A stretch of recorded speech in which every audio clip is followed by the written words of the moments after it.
नमस्कार साथियों, आदर्श शिक्षण संस्थान की ऑनलाइन कक्षा में आपका स्वागत है। आज हम कक्षा 6 विषय विज्ञान अध्याय 2 भोजन के घटक के बारे में अध्ययन करेंगे। तो जैसे अपन देखते हैं कि सभी सजीवों को जीवित रहने के लिए भोजन की आवश्यकता होती है। जब वो भोजन करते हैं तो उन्हें उससे ऊर्जा प्राप्त होती है। अब जो भोजन ग्रहण करते हैं वो संतुलित भोजन है या नहीं, यानी संतुलित भोजन सामान्य भाषा में अपन किसे कहेंगे? ऐसा भोजन जिसमें सभी पोषक तत्व निश्चित अनुपात में उपस्थित होते हैं, वो भोजन संतुलित भोजन कहलाता है। तो इसमें एक शब्द आया पोषक तत्व। पोषक तत्व कह दो या भोजन के अवयव कह दो या भोजन के घटक कह दो, ये तीनों ही एक ही चीज है। तो भोजन के घटक सामान्य रूप से होते कौन कौन से? तो मुख्य रूप से भोजन के घटक 7 होते हैं, जिसमें 5 मुख्य पोषक तत्व होते हैं, 2 अन्य पोषक तत्व होते हैं। इन 7 पोषक तत्वों की आवश्यकता हमारे शरीर में नियमित रूप से होती है। और अगर ये 7 पोषक तत्व जिस भोजन में उपस्थित होते हैं वो भोजन कैसा कहलाएगा? संतुलित भोजन कहलाएगा। जैसे हम देखते हैं कि हमारे भोजन में मुख्य पोषक तत्व कौन कौन से हैं? कार्बोहाइड्रेट पहला, प्रोटीन, वसा, विटामिन और खनिज लवण। ये 5 मुख्य पोषक तत्व है जो हमारे शरीर में अति आवश्यक है और इसकी मात्रा अत्यंत आवश्यक चाहिए। इसके अतिरिक्त हमारे भोजन में और क्या चाहिए? रुक्षांश और जल भी होते हैं जो हमारे शरीर के लिए क्या है? आवश्यक है। तो मुख्य रूप से 7 पोषक तत्व है, कुल 7 पोषक तत्व है, जिसमें 5 मुख्य पोषक तत्व है, 2 अन्य पोषक तत्व है। इन 7 पोषक तत्वों को हमें नियमित रूप से आवश्यकता होती है और अगर ये 7 पोषक तत्व अपने भोजन में उपस्थित है तो वो भोजन क्या कहलाएगा? संतुलित भोजन कहलाएगा। इन पोषक तत्वों की मात्रा अल्प मात्रा में चाहिए। कैसे चाहिए? अल्प मात्रा, बहुत कम मात्रा में। क्या अपन देखते हैं, भारत विश्व देखते हैं, टोटल 29 राज्य और प्रत्येक राज्य में अलग अलग खाद्यान्न है। उस खाद्यान्न के अनुसार अपन देखते हैं, जैसे पंजाब में चले जाएंगे तो सरसों का साग, उसी प्रकार अन्य अन्य राज्यों में जब जाते हैं तो अलग अलग भोजन को देखने को मिलता है। तो ये सारे भोजन क्या संतुलित भोजन होते हैं? क्या उन सभी भोजन में ये 7 के 7 पोषक तत्व उपस्थित मिलते हैं अपने? हाँ, तो इसमें ये सभी भोजन करेंगे तो वो संतुलित भोजन होंगे, क्योंकि उन सभी भोजनों में 7 के 7 पोषक तत्व अपने को निश्चित रूप में मिलते हैं। और अगर इन पोषक तत्वों की एक की कमी हुई तो वो किसका रूप लेगा? आगे जाकर अभाव जन आरोग्य, यानी उसकी कमी से कोई ना कोई संबंधित रोग होगा। अब बात आती है कि क्या जंतुओं के भोजन में भी ये सभी अवयव होते हैं? क्या उन्हें भी संतुलित भोजन की आवश्यकता है? अब जंतुओं की बात आई, मनुष्य के भोजन में तो ये 7 तत्व उपस्थित होंगे तो वो संतुलित भोजन कहलाएगा और ये अति आवश्यक है। जबकि जंतुओं के भोजन में भी ये 7 के 7 तत्व उपस्थित होते हैं। 7 तत्व मतलब पोषक तत्व कौन कौन से? कार्बोहाइड्रेट, प्रोटीन, वसा, विटामिन, खनिज लवण, रुक्षांश और जल। जंतुओं के भोजन में भी आवश्यक है? तो नहीं, ये जंतुओं के भोजन में ये सभी अवयव नहीं होते हैं, परंतु उन्हें जो हमारी तरह संतुलित भोजन की आवश्यकता होती। 7 के 7 तत्व तो इस पोषक तत्व तो जंतुओं के भोजन में नहीं होते, मगर जो वो भोजन ग्रहण करते हैं वो भोजन कैसा होता है? संतुलित भोजन होता है। तो ये 7 पोषक तत्वों के बारे में भोजन के मुख्य रूप से क्या होते हैं? घटक। अब इन 7 के 7 घटक को अपन एक एक करके अध्ययन करते हैं। सबसे पहले अपन अध्ययन करेंगे कार्बोहाइड्रेट, जिसे सामान्य भाषा में अपन कह सकते हैं मंड भी कह सकते हैं, या कार्बोहाइड्रेट मुख्य रूप से किस रूप में मिलता है? मंड या स्टार्च के रूप में मिलता है। तो मंड और स्टार्च, अगर इसका परीक्षण करें कि अपन जो खाद्य पदार्थ खा रहे हैं, भोजन के रूप में ग्रहण कर रहे हैं, उसमें कार्बोहाइड्रेट है या नहीं, इसके लिए परीक्षण करने के लिए परीक्षण किया। क्या है परीक्षण? क्या अपन एक छोटी सी परख नली लेंगे, परख नली में अल्प मात्रा में क्या डालेंगे, खाद्य सामग्री या कच्ची सामग्री डालेंगे। यानी एक परख नली ली और जो भी अपन भोजन कर रहे हैं उसका अल्प मात्रा में अपने क्या डाला, खाद्य सामग्री डाल दी या कच्ची सामग्री डाल। अब उस परख नली में 2-3 बूंदे किसकी डालेंगे, तनु आयोडीन विलयन की। किसकी डाली, तनु आयोडीन विलयन। जैसे ही 2-3 बूंदे तनु आयोडीन विलयन की उस खाद्य सामग्री में डाली तो उस खाद्य सामग्री का रंग क्या हो जाए, काला या नीला हो जाए। काला अगर नीला आया तो उसमें क्या उपस्थित हो जाएगा, मंड। मंड यानी उस भोजन में आपके क्या है, कार्बोहाइड्रेट उपस्थित है। यानी ये इसका सामान्य से परीक्षण है जो अपन आसानी से कर सकते हैं। तो क्या करना है, मंड या कार्बोहाइड्रेट का परीक्षण करने के लिए जो अपन भोजन सामग्री खा रहे हैं उसमें कार्बोहाइड्रेट या मंड है, इसके लिए अपने को एक परख नली लेनी है, उसमें खाद्य अल्प मात्रा में खाद्य सामग्री लेनी है, 2-3 बूंदे क्या डालनी, तनु आयोडीन विलयन की डालनी, और उसमें देखना है अगर रंग नीला या काला परिवर्तित हो जाता है तो उस भोजन में क्या है, मंड उपस्थित है। मंड उपस्थित मतलब उसमें कार्बोहाइड्रेट पाया जाता है। वैसे आगे अपन इसकी स्रोतों के बारे में पढ़ेंगे, क्या खाएं कि कार्बोहाइड्रेट मिल जाए। उसी प्रकार अगला परीक्षण है अपना प्रोटीन का परीक्षण है। प्रोटीन, अगर जो अपन खा रहे हैं भोजन क्या उसमें प्रोटीन है या नहीं है, उसकी जानकारी के लिए भी एक परीक्षण क्रियाकलाप है। क्या करते हैं, स्वयं एक परख नली लेंगे, अल्प मात्रा में खाद्य सामग्री, और खाद्य सामग्री अब किस रूप में लेना है, पेस्ट रूप में लेना है। पेस्ट मतलब बारीक रूप में। अगर आपकी खाद्य सामग्री ठोस रूप में है तो उसे पीस कर पेस्ट बनाकर उस रूप में लेना है। और पेस्ट रूप में लिया खाद्य सामग्री को, अब इस खाद्य सामग्री में 10 बूंद क्या डाल दी, जल डालकर हिलाया।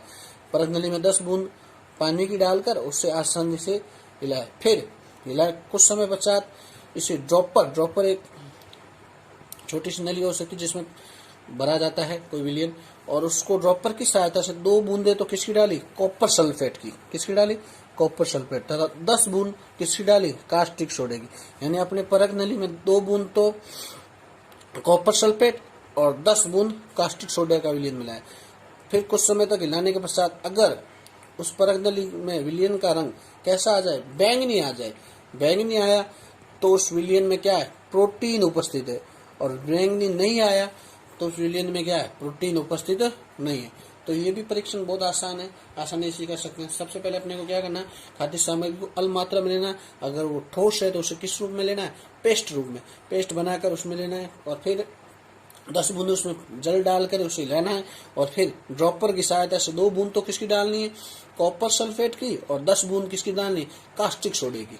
और फिर अगर उस परख नली को हिलाते हैं कुछ समय पश्चात उसका रंग बैंगनी आता है तो प्रोटीन है उपस्थित है, और बैंगनी नहीं आता है तो प्रोटीन अनुपस्थित है। तो इस प्रकार अपन प्रोटीन का परीक्षण कर सकते हैं। प्रोटीन में मुख्य रूप से अपने पास 2 रासायन होने अति आवश्यक है। कौन कौन से, कॉपर सल्फेट व कास्टिक सोडा, ये अपने को ध्यान है। जबकि मंड में एक ही रसायन की आवश्यकता पड़ती है, कौन से, आयोडीन विलयन की।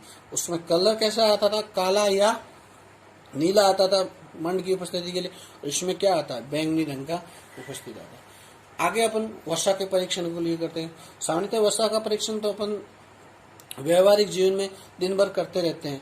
अपन विद्यालय जाते हैं तो कई बार क्या होता है, विद्यालय जाते हैं तो अपने जो खाद्य सामग्री घर से भेजी जाती है, माताजी के द्वारा उस खाद्य सामग्री को कागज पर लपेट कर, और सामान्य अपने विद्यालय में भोजन करते हैं और सामान्य रूप से पूड़ी का भोजन करते हैं। पूड़ी में जो तेलीय पदार्थ है, अब जब वो कागज को लपेट कर भेजते हैं तो कुछ समय पश्चात जब उस कागज विद्यालय में अपन खोलते हैं तो अपन देखते हैं कि जो पूड़ी का जो तेलीय पदार्थ था वो धीरे धीरे कहाँ उतर जाता है, कागज पर उतर जाता है, और कागज भी क्या हो जाता है, चिकनाई युक्त हो जाता है। ये चिकनाई युक्त कागज होना ही क्या कहलाता है, वर्षा की उपस्थिति को दर्शाता है। तो उसी प्रकार इसका परीक्षण किस प्रकार करते हैं, एक खाद्य सामग्री को कागज से लपेट कर कुछ समय पश्चात रखना है। फिर अपन उसको हटाएंगे, कागज हटाने के पश्चात हमें उस पर क्या दिखाई देते हैं, धब्बे दिखाई देते हैं। अगर ये धब्बे दिखाई देते हैं, उस कागज को अगर थोड़ी देर के लिए अपन धूप में रख दें, अगर ये पानी के धब्बे होंगे तो धूप की सहायता से सूख जाएंगे और हट जाएंगे। जब धूप में रखने के पश्चात भी, सुखाने के पश्चात भी वो धब्बे क्या होते हैं, दिखाई देते हैं। इसका मतलब क्या हुआ कि उस जो अपनी खाद्य सामग्री थी उसमें क्या है, वसा की उपस्थिति है। तो ये मुख्य रूप से 3 परीक्षण अपन ने देखे। मंड का परीक्षण, प्रोटीन का परीक्षण और वसा का परीक्षण किस प्रकार करते हैं, तीनों का अलग अलग प्रोसेस। वसा का तो व्यवहारिक जीवन में अपन रोज देखते हैं। इन दोनों का परीक्षण के लिए अपने को अलग अलग रसायन की आवश्यकता पड़ती है, जो अपने आसानी से इसको जांच कर सकते हैं। तो अभी तक अपने ये जाना कि मुख्यतः 7 पोषक तत्व भोजन में होते हैं। ये 7 पोषक तत्व भोजन के घटक या अवयव कहलाते हैं, जिसमें से अपने 3 पोषक तत्वों का परीक्षण की जानकारी की, यानी जो अपन भोजन खा रहे हैं या ग्रहण कर रहे हैं उसमें ये पोषक तत्व है या नहीं। तो सामान्यतः भोजन जो ग्रहण करते हैं वो भोजन संतुलित भोजन ही होता है, उसमें ये पोषक तत्व सभी रूप में पाए जाते हैं। अब अपन ये देखते हैं कि इन 7 पोषक तत्व, इसी के अलावा अपन खनिज लवण है, विटामिन है, जल है, रुक्षांश है, ये सभी भी भोजन में ग्रहण करते हैं। और ये सामान्य जीवन में अपन देखते भी हैं कि भाई जल तो अपन सीधा ग्रहण करते ही हैं, तो इसके अलावा प्रोटीन, विटामिन ये भी ग्रहण करते हैं। तो इनके कुछ स्रोत होते हैं, उन स्रोतों के आधार पर हम पता कर सकते हैं कि क्या अगर खाएं तो अपने को क्या मिल सकता है। तो क्या क्या स्रोतों के बारे में आगे चर्चा करते हैं। तो आगे अपना है कि विभिन्न पोषक तत्व हमारे शरीर के लिए क्या करते हैं। अब आपके कौन से जो अपन भोजन कर रहे हैं, ये 7 के 7 पोषक तत्व हमारे शरीर के लिए क्यों लाभदायक है या हमारे शरीर में क्या करते हैं, उसके बारे में जानकारी करेंगे। तो सबसे पहले पोषक तत्व कार्बोहाइड्रेट। अब कार्बोहाइड्रेट पोषक तत्व सबसे पहला पोषक तत्व है। अपन देखते हैं अगर अपन क्या खाएं कुछ सामान्यतः कार्बोहाइड्रेट मिल जाए। तो कार्बोहाइड्रेट सामान्यतः अपन जितने प्रकार के भी अनाज होते हैं वो मुख्य रूप से उसमें क्या पाया जाता है, कार्बोहाइड्रेट ही पाया जाता है। जैसे बाजरा में कार्बोहाइड्रेट, चावल है, मक्का है, आम है, तरबूज है, पपीता है, आलू है, गन्ना है, गेहूं है, शकरकंदी है और आदि, ये सभी कार्बोहाइड्रेट के मुख्य स्रोत है। तो सामान्यतः हम देखते हैं जब हम भोजन करते हैं तो रोटी बनी हुई थी, रोटी मुख्य रूप से किसका स्रोत है, कार्बोहाइड्रेट का ही स्रोत है। अपन मतलब शरीर में कार्बोहाइड्रेट तो अवश्य रूप में जा रहे हैं, और ये कार्बोहाइड्रेट शरीर में जाकर क्या कार्य कर रहा है उसके बारे में। जब हमारे शरीर को ऊर्जा प्रदान करता है, कार्बोहाइड्रेट मुख्य रूप से क्या प्रदान करता है, ऊर्जा। इसीलिए कार्बोहाइड्रेट और वसा युक्त भोजन को ऊर्जा देने वाले भोजन कहते हैं। क्या कहते हैं, ऊर्जा देने वाले भोजन। यानी कार्बोहाइड्रेट और वसा दोनों शरीर को क्या करते हैं, ऊर्जा देते हैं, दोनों ऊर्जा देने वाले तत्व कहलाते हैं। जबकि कार्बोहाइड्रेट में थोड़ी कम ऊर्जा मिलती है और वसा में ज्यादा ऊर्जा मिलती है। कार्बोहाइड्रेट में पहले ऊर्जा मिलती है और वसा में बाद में मिल जाती है, क्योंकि कार्बोहाइड्रेट का पाचन कहाँ हो जाता है, मुख में होना स्टार्ट होता है, जबकि वसा का छोटी आंत में पाचन होता है। तो ये ध्यान रखना है अपने को। अब क्या खाएं कि वसा मिल जाए, तो वसा के मुख्य रूप से 2 स्रोत है, एक तो है पादप स्रोत और एक है जंतु स्रोत।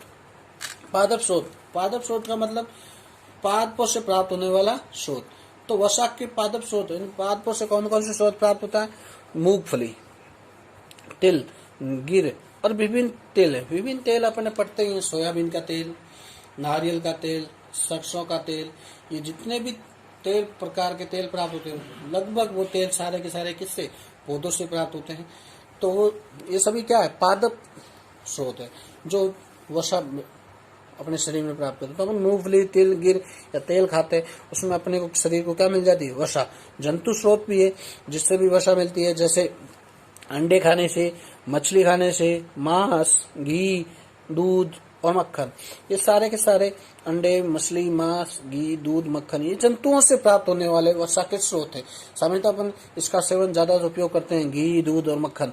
घी अपन हमेशा अपने भोजन में करते हैं, और ये भोजन में जब घी का उपयोग करते हैं तो अपने को वसा की मात्रा शरीर में मिल जाती है। तो इस प्रकार कार्बोहाइड्रेट और वसा दोनों शरीर को क्या देते हैं, ऊर्जा देते हैं, ऊर्जा प्रदान करते हैं। इसीलिए इन दोनों अवयवों को क्या कहते हैं, ऊर्जा देने वाले भोजन के अवयव कहते हैं। अगला है अपना तीसरा अवयव जिसे अपन कहेंगे प्रोटीन। प्रोटीन भी 2 स्रोत होते हैं, एक पादप स्रोत और एक जंतु स्रोत। यानी एक पादपों से प्राप्त होने वाले स्रोत कौन कौन से हैं और जंतुओं से प्राप्त होने वाले स्रोत कौन कौन से। पादपों से प्राप्त होने वाले स्रोत जैसे चना, मूंग, मटर, सोयाबीन।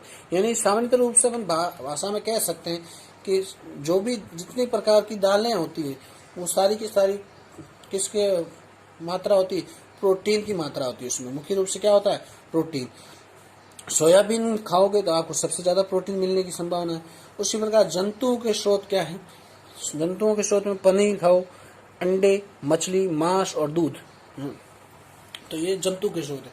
पनीर भी जंतुओं से मिलता है, अंडे भी जंतुओं, मछली और मांस और दूध, इन सभी में क्या है, अच्छे से अच्छे यानी प्रोटीन की मात्रा भी मिल सकती है। तो अपन देखते हैं कि भाई कार्बोहाइड्रेट, प्रोटीन, वसा के लगभग स्रोत सामान्यतः एक होते हैं। तो ये सही है।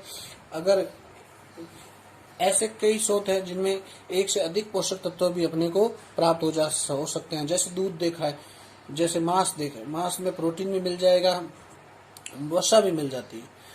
तो दोनों अभी आसानी से प्राप्त हो सकते हैं। अब प्रोटीन करता क्या है, शरीर के लिए किस प्रकार आवश्यक है, तो प्रोटीन आवश्यकता शरीर में वृद्धि एवं स्वस्थ बनाने के लिए, रहने के लिए आवश्यक होता है। यानी शरीर की वृद्धि तीव्र करनी है तो अपने को मुख्य रूप से किसका आवश्यकता होगी, प्रोटीन की। और स्वस्थ रखना है शरीर को तो मुख्य रूप से किसकी आवश्यकता होती है, प्रोटीन की। प्रोटीन युक्त भोजन प्राय शरीर वर्धक भोजन कहलाता है। क्या कहलाता है, शरीर वर्धक भोजन। यानी शरीर वर्धक भोजन, शरीर की वृद्धि करने के लिए प्रोटीन की मुख्य रूप से अत्यंत आवश्यक होता है। तो कार्बोहाइड्रेट, वसा तो क्या कहलाया, ऊर्जा देने वाले भोजन, जिससे शरीर को सामान्यतः क्या मिलती थी, ऊर्जा ही। जबकि प्रोटीन क्या है, शरीर वर्धक भोजन, यानी शरीर की वृद्धि और मरम्मत के लिए अत्यंत आवश्यक है। यानी शरीर में कोई हड्डियां टूट चुकी है या उसके कोई घाव भर गया है तो उसको भरने के लिए सबसे महत्वपूर्ण आवश्यक घटक या अवयव कौन सा है, प्रोटीन। ये अत्यंत आवश्यक है, इसीलिए इसे क्या कहते हैं, शरीर वर्धक भोजन। इसके आगे अब हम भोजन का घटक अवयव नंबर 4 विटामिन्स, उसके बारे में अगले पार्ट में अध्ययन करेंगे। धन्यवाद।